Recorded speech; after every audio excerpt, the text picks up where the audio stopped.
হিন্দু ধর্মে মন খারাপ বা দুঃখের সময়ে কি করা উচিত সে বিষয়ে অনেক সুন্দর দিক নির্দেশনা দেওয়া আছে।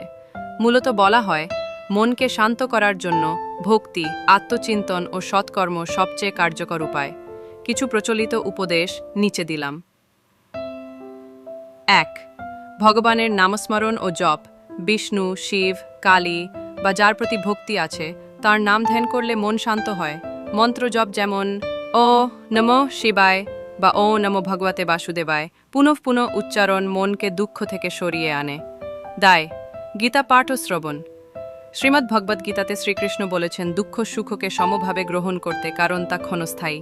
গীতা পড়া বা শ্রবণ করলে জীবনের প্রতি গভীর উপলব্ধি আসে। তাই ধ্যান ও প্রার্থনা, প্রতিদিন কিছুক্ষণ চোখ বন্ধ করে শ্বাস প্রশ্বাসে মনোযোগ দিলে চিন্তা শান্ত হয়। ভগবানের কাছে নিজের কষ্ট সমর্পণ করা মনকে হালকা করে। ৪. সৎসঙ্গ ও সৎকর্ম। ধর্মগ্রন্থ আলোচনা, ভজন সংকীর্তন শোনা বা করা মনকে ইতিবাচক করে। দুঃখের সময় অন্যকে সাহায্য করলে নিজের মনও শান্ত হয়। ৫. প্রকৃতির সান্নিধ্য। নদী, গাছ, ফুল বা সূর্যের মধ্যে ভগবানকে অনুভব করা যায়। প্রকৃতির সঙ্গে সময় কাটালে মানসিক চাপ কমে।